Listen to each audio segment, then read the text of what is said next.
Matthieu, l'évangéliste, est un des témoins qui a véritablement cheminé avec Jésus. Et Matthieu, qui a été choisi alors qu'il était à son travail, la Bible nous dit qu'il a laissé ce qu'il faisait et il a directement, de manière spontanée, il a suivi Jésus-Christ. Alors Matthieu nous relate dans ce texte une histoire d'habitude, un train-train quotidien, des choses qui se passent normalement, mais qui se voient interrompre par un fait précis. Il s'agit ici du déluge, l'avant-déluge, une vie tranquille, l'après-déluge, autre chose. La vie suivait son cours, tout semblait normal, et pourtant un événement allait intervenir et donner un autre sens à la vie. Dieu, en colère du fait de la désobéissance de l'homme, décide de détruire la terre. Il se choisit alors un homme pour la reconstitution de celle-ci. Cet homme, c'est Noé. Noé a l'ordre du Seigneur de construire un bateau dans le désert. Vous imaginez ce que ça pouvait produire dans les eaux des gens, les contemporains de Noé, dans le désert, construire un bateau. Et il disait, c'est sous ordre de Dieu. Alors ses contemporains devaient dire, il est devenu fou cet homme. Le bateau, pour qu'il se déplace, il faut de l'eau. Et on est dans le désert, ce qui manque cruellement, c'est justement de l'eau. Et il construit un bateau gigantesque sous ordre de Dieu. Alors, Dieu lui demande de mettre différentes espèces, mâles et femelles, n'est-ce pas, dans ce bateau. Noé obéit et il fait ce que Dieu lui a demandé. Alors subvient donc le déluge. Tout est détruit. Et je me suis amusée un peu à penser à ces personnes qui se disaient que Noé était fou. Lorsque le déluge est arrivé, ils ont certainement essayé de courir pour aller rattraper l'arche. Mais ce n'était plus possible. Le texte nous dit que la vie était normale, naturelle, tout allait bien. Les festivités étaient là. On mariait les enfants, les gens se mariaient, il y avait des fêtes, la vie était agréable. Jusqu'au jour où est arrivé ce déluge. Aujourd'hui, comme au moment des événements de Noé, le temps passe. La vie va bon train. La vie se rythme des événements heureux, malheureux. Les habitudes happent malheureusement les hommes pour les détourner de l'essentiel. La monotonie paraît imperturbable et laisse place à une indifférence qui donne à l'homme, parce qu'il a le libre arbitre, d'aller jusqu'à nier l'existence du Dieu créateur. Oui, il fait bon, il fait beau, tout va bien. Mais Dieu a le dernier mot, parce que c'est lui qui rythme le temps. C'est lui qui rythme le temps. Et les contemporains de Noé ne pouvaient pas s'imaginer une chose que l'être humain même ne pouvait pas intégrer dans sa pensée. Un déluge en plein désert. Le déluge C'est de l'eau, la pluie qui tombe, une grosse quantité d'eau qui tombe sans arrêt pendant plusieurs jours, allant jusqu'à tout détruire. Vous avez vu, l'année dernière, il y a eu, je crois, une semaine de pluie ou quelques jours de pluie, et puis c'était inondé partout. Et la France, qui est un grand pays si développé, pouvait expérimenter les choses que l'on voit uniquement dans les pays sous-développés, dans les lobbies. Ils pouvaient donc expérimenter ces choses. Il y a un temps avant et il y a un moment après. Le déluge. Le déluge. Dieu est celui qui orchestre toutes choses. Et ne pas se soumettre à sa volonté, c'est s'exposer au déluge. C'est s'exposer au déluge. Certainement, bien-aimé, ta vie est rythmée. Et ta vie est agréable. Le dimanche, nous sommes au temple, on écoute la parole de Dieu, tout va bien. Mais figurez-vous qu'il y a des pays où simplement, si on vous trouve avec une Bible, on vous coupe la tête. Si vous avez simplement une Bible dans les mains ou dans vos bagages, parce que vous voyagez par là, on vous coupe la tête. Mais nous ici, mais on peut croire, on peut parler de Jésus, on peut annoncer Christ. Même si nous disons encore, non, si tu parles de Jésus à ton travail, tu peux perdre ton travail. Et si dans la rue tu apostrophes quelqu'un m'a dit un jour, ah, c'est la pub de Dieu. Mais la vie est belle. Mais figurez-vous qu'un jour, il y a des événements qui surviennent et qui imposent réflexion. Souvenez-vous les attentats qu'il y a eu ici. Je parlais un jour avec une sœur et elle m'a dit, je ne rentrerai pas au Cameroun parce qu'il n'y a pas de sécurité là-bas. Et voyez-vous, j'ai élevé une prière à Dieu en disant, Seigneur, ébranle cette sécurité. Et je me suis sentie bien coupable lorsque quelques mois après, il y avait donc ces attentats.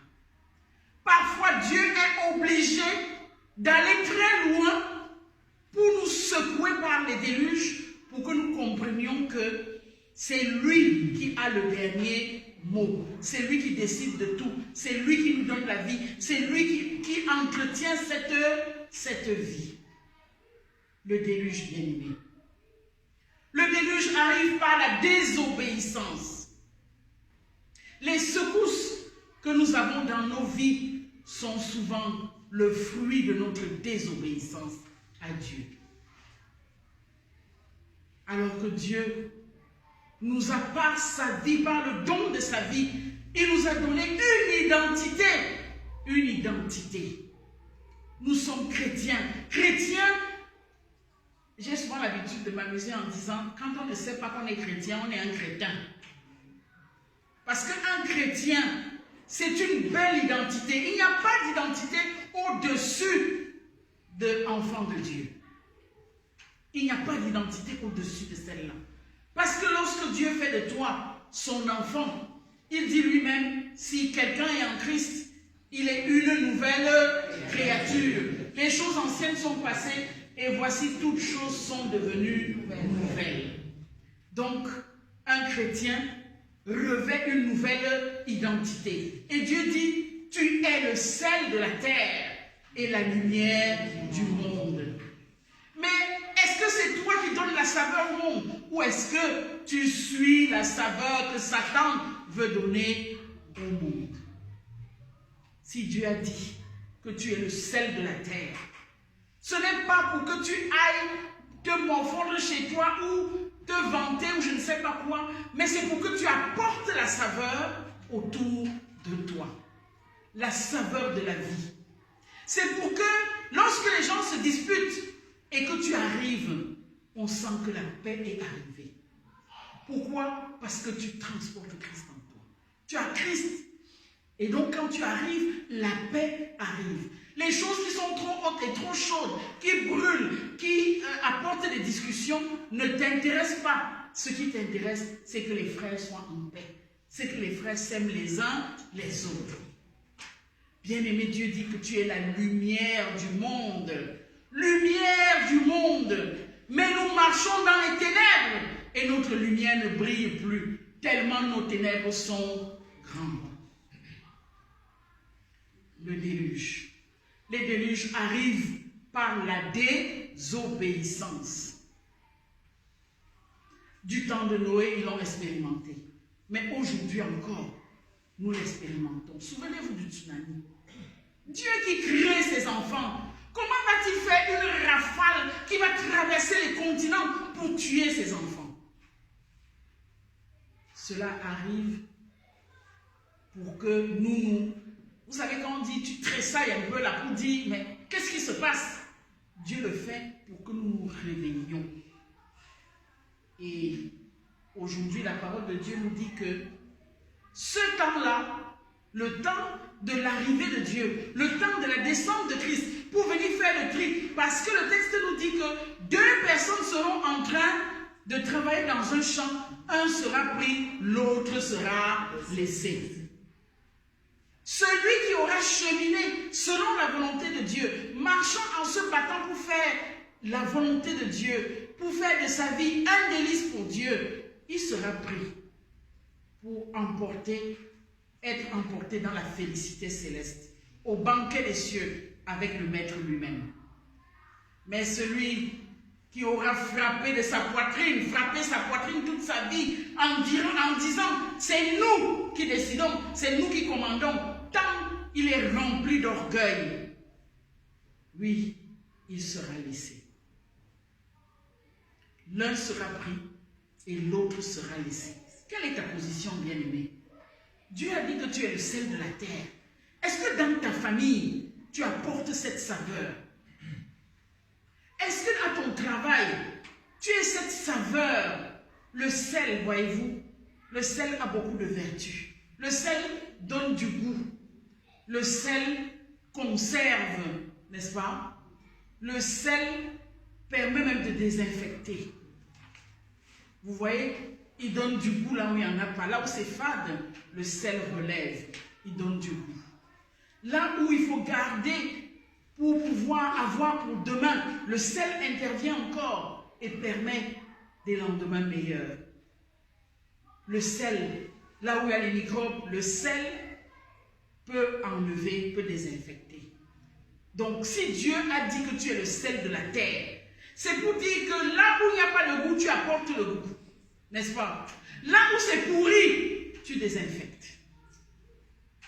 Et là où il faut bien garder, tu gardes, tu conserves, n'est-ce pas? Pour le bonheur et la grâce de ces enfants de Dieu. Mais que racontent nos vies? Que racontent nos vies? Dieu nous appelle à être réellement de nouvelles créatures qui se manifestent, qui vivent réellement leur nature. Parce que devenir chrétien, c'est revêtir une nouvelle identité. Chrétien, c'est un mode de vie. Ce n'est pas un mot vide, c'est un mot qui renferme une façon d'être, une façon de se tenir, une façon de faire, une façon de vivre. Et si tu vis la vie chrétienne, là où tu es, tu deviens une personne ressource. Tu ne le cherches pas, mais tu deviens une personne ressource.